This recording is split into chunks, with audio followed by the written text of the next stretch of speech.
మరోవైపు వరంగల్లో విద్యార్థి సంఘాలు ధర్నా చేపట్టాయి. ఫీజు రీయింబర్స్మెంట్ నిధులు విడుదల చేయాలని డిమాండ్ చేస్తున్నారు. ఫీజు రీయింబర్స్మెంట్ కోసం విద్యార్థులంతా రోడ్డెక్కారు. విద్యార్థుల ధర్నాతో అక్కడ భారీగా ట్రాఫిక్ జామ్ ఏర్పడింది. పోలీసులు ఆందోళనకారుల మధ్య తోపులాట జరగడంతో పరిస్థితి ఉద్రిక్తంగా మారింది. దీనిపై మరింత సమాచారాన్ని మా ప్రతినిధి కేకే అందిస్తారు. ఫీజు రీయింబర్స్మెంట్ కు సంబంధించి మొత్తంగా కూడా ఆందోళన కొనసాగుతుంది. ఎక్కడికక్కడికి కూడా విద్యార్థులు ఫీజు రీయింబర్స్మెంట్ ను వెంటనే విడుదల చేయాలి, బీసీ ఎస్సీ ఎస్టీ విద్యార్థులకు సంబంధించినటువంటి విద్యను సకాలంలో కొనసాగించే విధంగా ప్రభుత్వం సహకరించాలని చెప్పి ఇప్పటికే వరంగల్ జిల్లాలో ఆందోళన కొనసాగుతుంది. ఈ ఆందోళనకి విద్యార్థుల ఆందోళనకి డిగ్రీ కాలేజెస్ అదేవిధంగా పీజీ కాలేజెస్ కు సంబంధించినటువంటి state founder chairman Sundarraj Yadav మద్దతు పలికారు. వారు ఈ ఆందోళన ఒకసారి సుందర్రాజ్ యాదవ్ తో మాట్లాడే ప్రయత్నం. సుందర్రాజ్ యాదవ్, పెద్ద ఎత్తున విద్యార్థులు ఆందోళన వ్యక్తం చేస్తున్నారు, ఫీజు రీయింబర్స్మెంట్ విడుదల చేయాలని డిమాండ్ చేస్తున్నారు. ఈ ఆందోళన ఏ రకంగా ఎంతకాలం కొనసాగుతుంది? రీయింబర్స్మెంట్ మీద మీరు ఏ రకంగా వీళ్ళకి మద్దతు తెలియజేస్తున్నారు? ఇప్పుడు ఇవాళ విద్యార్థులు రోడ్డు పైకి వచ్చారంటే దాదాపు సంవత్సరం బకాయిలు ఆ ప్రభుత్వంలో ఉన్నాయి, 2 సంవత్సరాల బకాయిలు ఈ ప్రభుత్వం, దాదాపు 3-3.5 సంవత్సరాలకు సంబంధించిన రీయింబర్స్మెంట్ పెండింగ్ ఉన్నట్లో 7,000 నుంచి 7,500 కోట్లు ఇవాళ బకాయిలు ఉన్నాయి.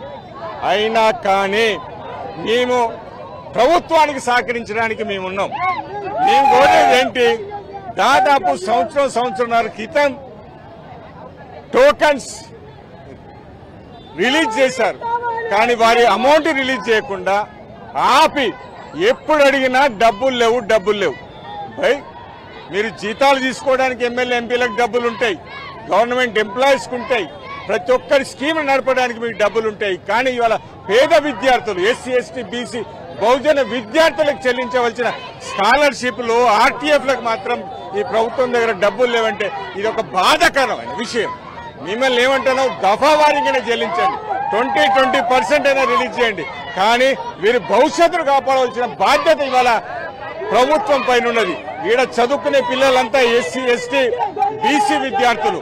మీరు ఎస్సీ ఎస్టీ బీసీ విద్యార్థులు అంటే ప్రేమ అని చెప్తారు, బీసీలకు మీరు 42% ఇస్తామంటున్నారు. అంత ప్రేమ చూపే వాళ్ళు వారికి రావాల్సిన బీసీ విద్యార్థులకు రావాల్సిన స్కాలర్షిప్లు ఆర్టీఎఫ్ల కాడ ఇచ్చి మీ చిత్తశుద్ధిని తెలియజేసుకోండి. ఇవాళ ముఖ్యమంత్రి గారు మనసు పెట్టుకొని ఎస్సీ ఎస్టీ బీసీ విద్యార్థుల భవిష్యత్తును దృష్టిలో పెట్టుకొని తక్షణమే ఇవాళ 3ంటికి మీరు మీటింగ్ కాల్ఫర్ చేశారన్నారు.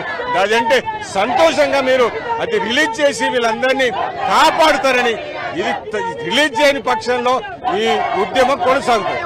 ఖచ్చితంగా బీసీ ఎస్సీ ఎస్టీ విద్యార్థులను స్కాలర్షిప్ ఇచ్చి వాళ్ళ విద్య సకాలంలో కొనసాగే విధంగా చూడాలి. బహుజన విద్యార్థుల భవిష్యత్తు కోసం ప్రభుత్వం ఖచ్చితంగా పటిష్టమైన అడుగులు వేసి అటు కాలేజెస్ ని కాపాడాలి, విద్యార్థుల భవిష్యత్తుని కాపాడాలని చెప్పి సుందర్రాజ్ యాదవ్ తనకు సంబంధించిన అభిప్రాయం వ్యక్తం చేశారు. కెమెరామెన్ సునీల్ తో KK 10 TV వరంగల్.